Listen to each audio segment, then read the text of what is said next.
আন্তর্জাতিক মানবাধিকার দিবস উপলক্ষে 10ই ডিসেম্বর সরকারি আইজুল হক কলেজ ছাত্রদলের আয়োজনে মানববন্ধন অনুষ্ঠিত হয়েছে। এতে মানববন্ধনে বক্তারা বলেন, সারা দেশে ছাত্রদলের অসংখ্য নেতাকর্মীর পর আওয়ামী সরকার নির্যাতন, হত্যা ও গুম চালিয়েছে। এ সময় মানববন্ধনে বক্তব্য রাখেন বগুড়া জেলা ছাত্রদলের সভাপতি হাবিবুর রশিদ সন্ধান, সাধারণ সম্পাদক এম আর হাসান পলাশ সহ সরকারি আইজুল হক কলেজ ছাত্রদলের আতিকুল ইসলাম বিপ্লব, শাকিল, রাফিউল, মারফি, রিয়াজ, ফাহাদ সহ আরও অনেকে বক্তব্য রাখেন। বাংলাদেশ জাতীয়তাবাদী ছাত্রদল কেন্দ্রীয় সংসদ কর্তৃক যে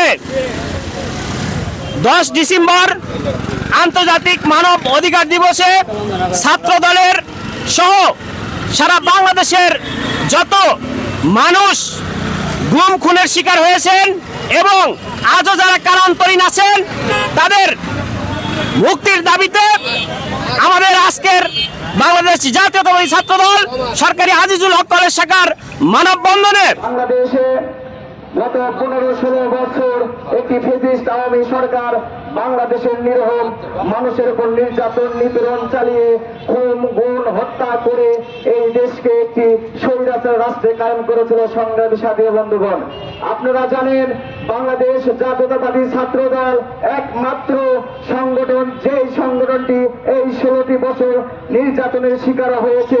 আগে দেখা গিয়েছে যে গুম খুন হত্যা কিভাবে হইতো। বাংলাদেশের সর্বপ্রথম যিনি গুমের শিকার হয়েছিলেন তিনি হলেন অন্যতম আরেকটি সাহসী সৈনিক সিরাজ শিকদার। আমরা ওনাকে সবাই চিনি। সিরাজ শিকদারকে সর্বপ্রথম গুম করা হয়েছিল এই বাংলার মাটি থেকে। তাকে গুম করে শেখ মুজিবুর রহমান হত্যা করেছিল। তিনি কোনো প্রকার কোনো কিছুর প্রতিদ্বন্দ্বিতা চান না, একভাবে দেশকে এক নায়কতন্ত্র গঠন করেছিলেন।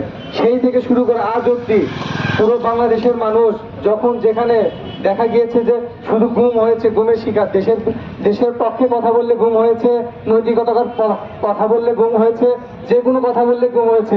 আর এই গুমের সাথে সব থেকে সংশ্লিষ্ট তারা ছিল, যারা ছিল তারা হচ্ছে প্রশাসনের ভিতরে ছিল সবকিছু রয়্যাল এজেন্ট। ভারত আমাদের সব থেকে বড় শত্রু। এই ভারত আমাদের প্রশাসনের ভিতরে মানুষজন দিয়ে তাদেরকে গুম করা হয়েছে তাদের দেশের বিরুদ্ধে, যেন আমরা সেভাবে মাথা চাড়া দিয়ে উঠতে না পারি। দীর্ঘ 17 বছর যাবৎ আওয়ামী লীগ সন্ত্রাসী বাহিনী যারা ছাত্রদলের বিভিন্ন নেতাকর্মীকে গুমের শিকার হয়েছে, সেই ছাত্রদল নেতাকর্মীর গুমের এবং সকল নাগরিকের মুক্তির দাবি জানাচ্ছি। এবং আওয়ামী লীগ সন্ত্রাসী যারা ছাত্রদের নেতা কর্মী নির্মম হত্যাকাণ্ড হয় তাদের বিচারের ব্যবস্থা করতে হবে। বিগত ফ্যাসিস্ট খুনি হাসিনা সরকারের আমলে আমাদের দেশে মানবাধিকার বলতে কোনো কিছুই ছিল না। আমাদের অসংখ্য নেতা কর্মীদের গুম করেছিল এবং বাসা থেকে তুলে নিয়ে গিয়ে ক্রস ফায়ার করেছিল। আমাদের নেতাকর্মীরা জেলখানায় নিরাপদ ছিল না, জেলখানায় তাদের পর্যাপ্ত পরিমাণে সুচিকিৎসা হতো না, যা একটি মানবাধিকার লঙ্ঘনের কাজ। প্রিয় ভাইয়েরা, আপনারা জানেন 5ই আগস্ট ছাত্র জনতার গণঅভ্যুত্থানের মাধ্যমে সেই খুনি হাসিনা ফ্যাসিস্ট সরকার এদেশ থেকে পালিয়ে গিয়েছিল। তারপরে আমরা আমাদের দ্বিতীয় স্বাধীনতা লাভ করেছি আমাদের বাংলাদেশে। বর্তমান বাংলাদেশ স্বাধীন সার্বভৌম বাংলাদেশ। বর্তমান বাংলাদেশে প্রত্যেক জনগণ তাদের পুরনো মানবাধিকার অর্জন করেছে এবং তারা নিশ্চিন্তে নির্বিঘ্নে তারা তাদের মত পোষণ করতে পারছে। বিগত 16 বছর স্বৈরাচার আওয়ামী ফ্যাসিস্ট সরকারের সময়ে বাংলাদেশে বিরোধী জনমতের সকল মানুষকে অন্যায়ভাবে দমন পীড়ন করা হয়েছিল। তাদেরকে গুম এবং হত্যার মাধ্যমে বাংলাদেশে সকল বিরোধী মতকে দমন করার ঘৃণ্য ষড়যন্ত্রে তারা লিপ্ত হয়েছিল।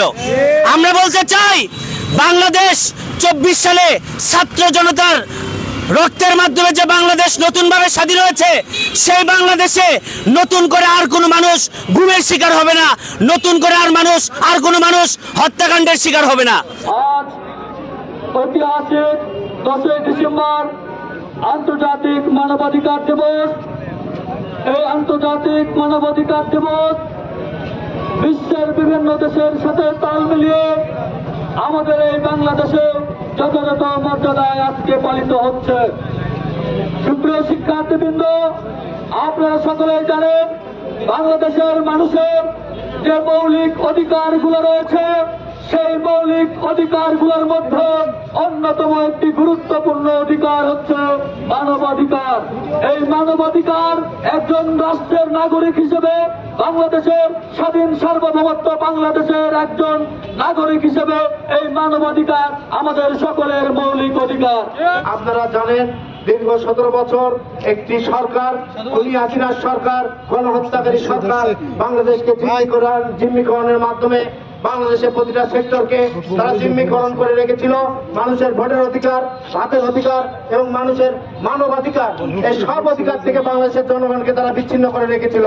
তারা মানব অধিকারে তারা বাংলাদেশকে জিম্মিকরণের মাধ্যমে বাংলাদেশে প্রায় 2 লক্ষ মানুষকে বাংলাদেশে হত্যা করা হয়েছিল। আমরা আজকে মানববন্ধন থেকে বলতে চাই, খুনি হাসিনাকে ভারত থেকে নিয়ে এসে বাংলাদেশের জনগণের সামনে এর বিচার করা হবে। বাংলাদেশের জনগণ ঐক্যবদ্ধভাবে আওয়ামী লীগ, যুবলীগ, ছাত্রলীগ, যেসব লীগের এইসব সন্ত্রাসী বাহিনীরা তারা এইসব অপকর্ম করেছে, তাদেরকে জনগণের সামনে ফাঁসিতে ঝুলাতে হবে বন্ধুরা।